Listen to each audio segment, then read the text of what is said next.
Welcome to Content Repurposer podcast, where we help authors use their book's impact and repurpose it into different mediums.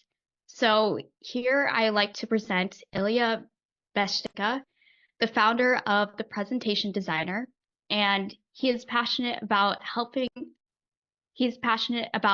mindful leaders and purpose-driven organizations share their world-changing ideas through the power of visual storytelling. So I'm so glad to have you on the podcast. Could you explain to me like a little bit more about what you do? Yeah, sure. Thanks for having me on, Pooja. I'm honored to be a guest on your podcast show, and it's nice to be here. You said my intro better than I can say it myself. So for the last 12 years, I've run a company called The Presentation Designer, and I've been designing presentations for speakers and organizations all across the globe, helping them with their PowerPoint templates, as well as helping them to craft their story and messaging when they're going up to present on stage.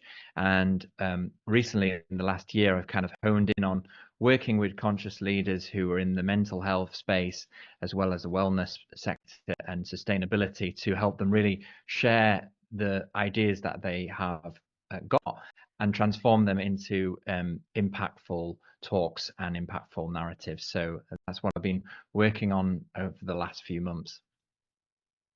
Yeah, that's really great. I know like from like because we've known each other for a couple of years. Yeah, we should I probably know, let people know why. yeah, yeah. So I remember you said that you started in like web design. You didn't start off in presentation design. So I was just curious, like, how did you um what was your journey from starting in like web design or something else and then figure out that presentation design was like the better Mm. service that you wanted to like provide for people? Yeah, it's a great question. Thanks for asking. I'm always happy to share the journey of how I got started. It's an interesting one because I used to be in digital marketing when I was also in school. I used to love building websites. I was kind of the geeky kid in school, and I'd sit in the computer lab building websites in Microsoft Front Page, if you can remember that tool, a long time ago. And then Adobe Dreamweaver, it became, and Flash and things like that. I was making like little mini websites for my friends and myself, just stuff we were passionate about, video games and things like that. And that led me to a career in digital marketing after university, having done a business degree. And I did that for a couple of years. And when I decided to start my own business, I did digital marketing consultancy and website analytics reports, as well as doing the website here and there. But my first business was launched in 2010. And back then, a lot of people just didn't know about using like LinkedIn, and like we do now, we know the importance on creating content and sharing that content. Obviously, what you talk about for helping authors, this is stuff that a lot of people now are doing and exploring. But back then, it was a real new thing, and I had quite a trouble kind of getting people to invest in SEO and digital marketing. So that business didn't work out, and I wasn't enjoying it. And at the time, I sat in a pub with a couple of friends of mine, who one of which was a conference organizer called Dom Hodgson. And Dom said to me, "Oh, how's things? How's tricks?" And I was telling him like my current business was struggling, and I was finding it hard to find new leads. And he saw me present at one of his conferences, and he said, "Well, I saw your presentation. Everyone said it was really, really good. Why don't you consider doing maybe presentation design, because you're quite talented at it?" And he gave me a challenge to get the website up in like 2 weeks and come up with a name. And the presentation design was born in a pub with a couple of my ex-colleagues and him, and they all encouraged me to do it because that's something I loved doing on the side. And through there, I decided to launch a design business doing presentations, and it's something I always wanted. I always dreamed of being a graphic designer. Thought it was the coolest career that you could have, but I never had the confidence to go and launch into it. So yeah, that's the shorthand version of how I got started. Yeah, it's crazy because I can relate to it because I started in like front end development, and I felt like for me it was more of like a safe path, and I was like, oh, it's practical. I Mm, can work like 9 to 5. It's always in demand, and then I just got tired of it. And then I was like, I don't think I can do this. And then I kind of learned, I went through like social media marketing first, and then I worked with authors, and it was kind of by accident when I just started working. And then I realized, oh, this is a service in demand. So it's interesting how people like fall into the careers, mm. and then they kind of just like, oh, at least for me, like they discover what they are meant to do by accident. Um, so I was just curious, like, what are like, so like for presentation design or like the career that you've had um as a business owner, what were like pivotal moments or decisions that like impacted you through your journey? Oh, it's a great question. Like looking back on the last 14 years, there's a few. I guess really the biggest thing for me was I started my business because I was going on a journey with my mental health, and I found working for the people quite tough. And at the end of and my last job, when I decided to quit, um, I I got into a position where I was just like, I have to do this to look after my well-being. Like I need to like follow my own thing. And I'd always wanted to start my own business, but there's a big difference between doing a business degree and actually running a business because no one really teaches you how. You kind of have to learn through trial and error to begin with. And the first few years of running any freelance business or doing your own thing as a solopreneur is really, really tough. Like you have to figure out like how to do accounting and how to do invoicing and sales and marketing and all these things. And I think just being somebody who likes to learn new things and have a curious mindset made me really want to just learn stuff. And I felt like when you're in a job, you sometimes a bit restricted to what you can do for training. And I used to always have to kind of just look at what training I could do, but you kind of focused on just that industry. Whereas when you're working for yourself, you learn about so many different things. You get to work with so many different people. And I think the pivotal moment for me was just when I committed to saying like, I'm gonna do presentation design now. I'm gonna make that my full focus. And even when it was, again, nothing's easy, right? So when I launched that business, the first few months were very quiet and it took a while to get it off the ground. But when I started to see the results come through, I knew I'd made the right choice because I just loved being able to be creative. So I finally found why I was put on this planet to do, which Yeah. was a huge relief, as you can imagine. But it didn't come naturally, like you said. Some people's journeys are not linear, and sometimes you just rather than like say fall into something, but sometimes you need a push from friends or family, or you need something to happen first. Like if my first business wouldn't have failed, I may have never had the courage to become a creative designer. So I'm kind of grateful for that, if that makes sense. Yeah. Um, yeah, I can relate to that. It's interesting seeing like the different pressures because I think like when it comes to like running a business, it's people often glamorize it, and they I think there's like a statistic of like um 3 to 5 years, or like at least like I don't know, like I know I'm gonna butcher the statistic, but it's probably like 50% businesses fail, or like the percentage of businesses fail are very high, within like the 3 to 5 year range. Mm, And I know it's gonna be butchered, but it's a very high statistic, and it is for a lot. Like I would say it is for a lot of reasons, but I think one thing is like when people who have never started a business, it's very glamorized in um like just as a business owner, and you kind of have to like go into it without seeing results right off the bat, and you're kind of going in blind a lot of the mm, times, and you don't really see the results in the way that you want it. It's kind of it kind of just comes to you or it doesn't. And if Mm, it doesn't, then you have to pivot or and that's not something that people tell you right off the bat. So you're kind of like in the dust for a long time until you see something at like random moments. Um, absolutely. Yeah, I agree with you. And it's sometimes it is glamorized by kind of like some of the influencers who obviously there's a lot of kind of things about out there, shorts and stuff about like become an entrepreneur and launch a successful business. But it's seen on paper, sometimes it seems simple, but when people ask me like what it's really like running a business, I say it's really challenging because every day is like a battle with yourself, like which one will win, the one that believes or the one that doubts. And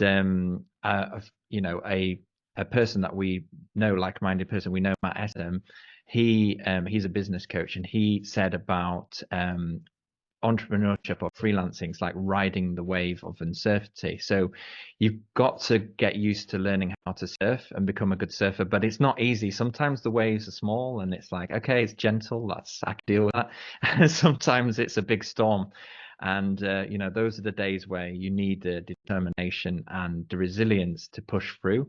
And like with anything, like with any career or job, there's ups and downs. There's good days, there's bad days, there's good years, there's good months, there's bad years.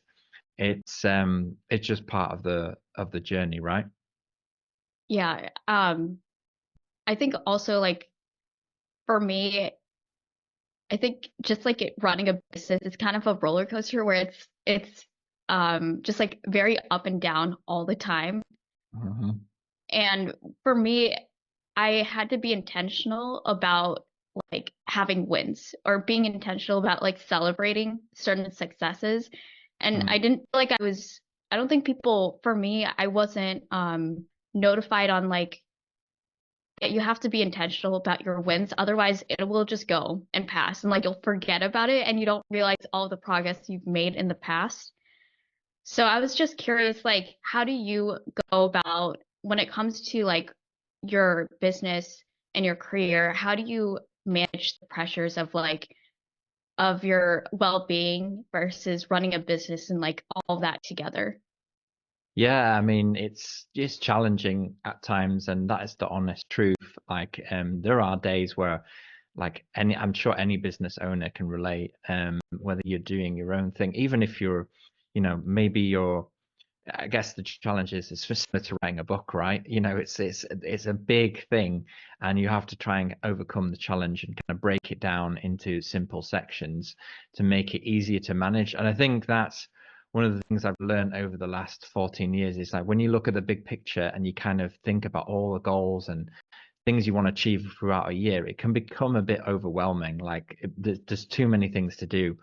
At that point, I find it really important to kind of break it down into quarters, like what you want to do.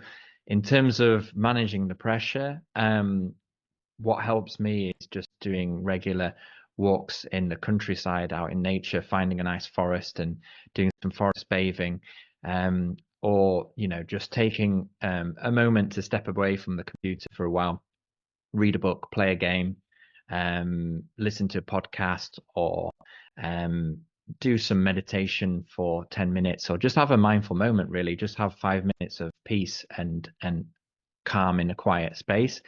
And that has really helped me over the years. Obviously, I used to run quite a lot. I haven't run so much recently, but running was a real help for me in the early days of my business. I used to go out for a couple of runs a week, obviously just to kind of have that mental reset that you need, and every business owner needs that because, as you've experienced, Pooja, like you said, it's roller coaster, and there are some days where when the roller coaster becomes a bit shaky, you need to, you just need to like stop and look after yourself, and that's not easy to do when you are always thinking about your business. It's hard to switch off when you work on your own thing. That's the biggest difference between working a job and doing your own thing. There's no off button per se. Yeah, there isn't like an off switch. I was also curious because I know that a lot of your work or the people that you want to focus on is people in the mental health space and also like nature and sustainability. So I was just curious, like, what made you want to focus on those type of markets? Mm. It's a personal one for me. I mean, I when I was obviously going through my journey with my mental health, the things that helped me the most was obviously exercise, having the support of my family, and I obviously, got the help I needed to work through some of those things because again, there's no shame in asking for help when you need it. But um, mindfulness and meditation apps were really, really helpful to me. When I first discovered them, of course, like anyone, I found it really hard to focus on meditation or just sit for 5 or 10 minutes. But the way my mind works has been really helpful for me to kind of slow down and process my thoughts a bit more clearer. And those types of apps were really helpful to me, and I was really, I could see the benefits of bringing mindful awareness into my work as well, like just not rushing through things, like being more intentional about creating what I wanted to work on. And again, we talked about it earlier about understanding who you want to work with or what kind of book you want to write, for example. That can only come sometimes from doing a bit of soul searching. And in order to soul search, we need to give ourselves that space to think and process through stuff. And that's why I'm like particularly interested in that because I like to, I'm not shy about talking about that. And obviously, I think we're going through in the world right now a bit of a mental health crisis. And it's only got worse through the pandemic. So I want to help people who are working on solutions to prevent that because obviously, if I could, I wouldn't want anyone to suffer that the same way that I've experienced at times. The other thing is with nature, when I was a young lad, I used to love like going bird watching. Obviously, wasn't the coolest thing to announce in school that this was your hobby, but I like to, go out with my binoculars and look at different animals and spot what birds I can see. And to be honest, I still do that now when I'm on a walk. If I see a bird, I'm just mesmerized by whatever's there, and it's always stayed with me. It's always been something that's always like carried on through my journey. And um, I'm really passionate about bird life in particular. It's something that I've shared on LinkedIn in terms of posts and promoting awareness around what's happening in the UK in terms of our wildlife loss. So again, I'm really just wanting to support people who are passionate about nature as well and doing great work and coming up with solutions to try and prevent that. Because again, those two challenges that we face in the world are quite something that I'm particularly passionate about as well. Yeah, I think it's interesting because like for jobs that are more creative, I think when people come to us, they focus or they just want something. I think most people who aren't creatives want, um, they want to invest in creatives to make them more money, which makes sense. But I think also when you have a creative like business, there's always a mission or like when people want to invest in you and they value what you do, your like mission and the perception of how people see you is um it's like a huge difference versus someone who just wants to get the job done, if that makes sense. And I was Mm, just curious, like, because when it comes to presentation design, at least like for me, you don't really see that type of career um, as like a normal career, you know?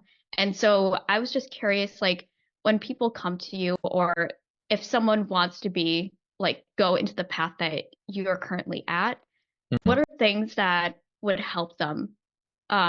Usually, because I think like a lot of people give like tips and tricks or tangible ideas, but what are things that makes a presentation um go beyond than just the set standard of, oh, this is a pretty like template or this is a nice design? Yeah, it's a brilliant question. Thanks for asking, Pooja. I think, I wouldn't want to give some like standard advice and just say, like set up a portfolio and get going. And if you want to do presentation, if you want to become a presentation designer, the thing that you need to understand is that obviously it is designing in PowerPoint or Apple Keynote or Google Slides. So you have to be familiar with those softwares, but it's deeper than that. It's visual communication. So essentially what you're doing is you're helping people to translate complex ideas or infographics or just their message, really, the things that they want to say or present into slides, and making them look visual, and design it in a way that is easy for an audience to understand. So it's actually quite more nuanced than just the word designer. I mean, the word design can encompass many different things, but presentation design as itself can be deeper than that. Of course, you can just make something look pretty, but if you want to truly stand out as a presentation designer, I think it's focusing on helping people communicate their ideas in a simple way. Perhaps if you're looking to get into this career, maybe in your organization, you're the person that people go to who helps people simplify things, whether that's just pie charts or Word documents, or, maybe they have a marketing collateral that they come to you with and they say, you're really good at making this sound simpler, or you're really good at making this easy to understand, or clarifying those thoughts. If you find yourself doing that for other people, then a career in presentation design might be something you want to look at. In terms of getting started, I guess it's just reaching out to your network, and obviously, like with any designer, having a website or portfolio of work that you've done. There are many different places you can go to get started. If you're just new, in terms of job boards or freelance platforms where you can submit a job to get started. But if you, like I said, if you really want to stand out, it's focusing on the actual communication and storytelling side of the words that go on to the slide, because it's specific what you want to say to an audience. You don't want to just say any old thing. Yeah, no, I agree because I think for me, I would say like I get hired mostly for like messaging, and I think a lot of people don't understand that also visually, like you visually communicate as well. And I think most people, when they think of design, they're thinking like, oh, it's pretty colors, and it sounds so superficial. But I think it's mostly people don't know what they don't know. So I think most people are like, oh, like they see something, they can't communicate why they like something, Mm, but there is a lot of intention behind that design of why it attracts a certain audience. So mm. I was just curious because I know that you had something to promote, and I just wanted to share what are you wanting to promote? Yeah, at the moment I'm working on a new template that is for speakers to help them present better. At the moment, I have a couple of templates and color schemes that can help you to make your presentation stand out and be more impactful. And I'm launching a little template soon in the next sort of few weeks, which is just aimed at helping speakers present a little bit more simply and easily, and also making the job of picking colors and doing the design side, which can be, as you said, it's a whole thing in itself, just thinking about the colors, but just simplifying that process for people so they can just focus on what they want to say. So yeah, that's what I'm excited about at the moment that I've been working on. Yeah, that's awesome. I'll be sure to put it in the show notes. But I think we're wrapping up on the podcast, but thank you so much for being my first guest on this podcast. Welcome. Yeah, you're welcome. It's been a pleasure, and thank you for inviting me on. And we've both been on a journey together through a mutual group that we were part of, the Pro Group, the Future Pro Group. And I can definitely say, like, just for the audience listening, that Pooja has had an amazing transformation just in terms of your own journey as well. So, it's been an honor to, get to know you in that space as well. So thanks for having me on here. Yeah, of course. Is there any like last words or any type of advice you would want to give the audience? Yeah, I mean, if it comes down to wanting to simplify your message, just think about who you're presenting to and why it matters to them, in terms of just creating some presentations where you focus, as you should, placing the audience as the hero, and asking yourself, what do they need to understand from you and why, to create a presentation that they will resonate with. And that's the best advice I can give, just in terms of focusing on that and making them the hero of your story. Yeah, I would say that's great advice because I think people try to overcomplicate things and it's just like who do you serve, like, and why, and just try to keep it as simple as possible, so you don't confuse your audience. But thank you so much for being on this podcast again. You're welcome.